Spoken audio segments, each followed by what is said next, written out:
గారిని చూస్తే మాట్లాడలేవండి, ఏదో తీసి కొట్టాలనిపిస్తుంది. అంటే మ్యూజికల్గా మాకేదో చేతిలో ఏదో కొత్తగా ఏమన్నా మొలుస్తాయి, 2 కత్తులు కానీ 2 కర్రలు. మా వాళ్ళు అడుగుతారు, ఏంటండి బాలయ్య గారు చూస్తే మీరు ఏంటి అసలు, అది ఏంటి మీకు వచ్చే ఎనర్జీ ఏంటి అనేది నాకు కూడా అర్థం కాలేదు. అంటే నా డిఎన్ఏ ఏదో, నా బ్లడ్ ఏదో టెస్ట్ చేయాలి. అంటే ఆ టైంలో డాక్టర్ని కరెక్ట్గా పిలిచి ఎలా అని, బికాస్ ఎవ్రీ ఫిలిం బాలయ్య గారిది వర్క్ చేసేటప్పుడు అదేదో ఒక 100% ప్యూరిటీ ఉంటుంది.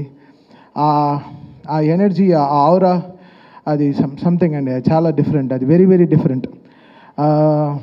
బుక్స్ ఈరోజు బుక్ రికార్డ్స్ కాదు, రేపు మా సినిమా వస్తుంది అఖండ 2.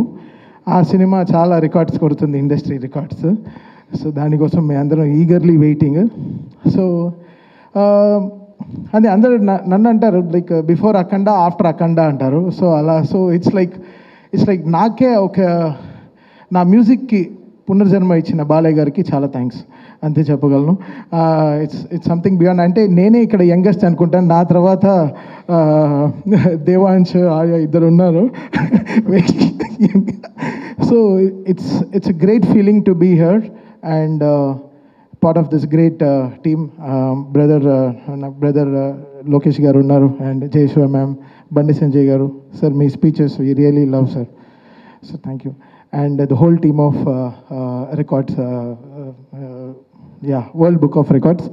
So we are very happy to be here and very fortunate. ఈ 50 ఏళ్ళ బాలయ్య గారు మ్యూజిక్ జర్నీ, ఫిల్మ్ జర్నీలో నేను కూడా ఒక పార్ట్ ఆఫ్ థింక్. నా ఫస్ట్ ఫిల్మ్ భైరవ దీపం మీ అందరికీ తెలుసు. As I started as programmer and I am always here. I am so excited. So it's always an excitement. ఓ పిల్లాడికి టాయ్ ఏమన్నా కొనిస్తే ఎంత ఎగ్జైట్ అవుతాడో, ఒక డాలో ఆ ఎగ్జైట్మెంటే నాకు బాలయ్య గారి సినిమా వస్తే ఆ టాయ్ని ఎంత బ్యూటిఫుల్గా వాడాలో అంత జాగ్రత్తగా వాడతా అన్నమాట. So that's how it is and it's always a great feeling to be around Balayya garu. ఒక ఎనర్జీ, ఒక very positive human to be around and such a great feeling. ఏదో గుడికి వెళ్ళి వచ్చిన ఒక ఫీలింగ్ వచ్చేస్తుంది బాలయ్య గారి దగ్గరికి వెళ్ళి వస్తే, ఒక ప్యూరిటీ అన్నమాట. It's just we're getting the great energy from him. Thank you Balayya garu and జై బాలయ్య.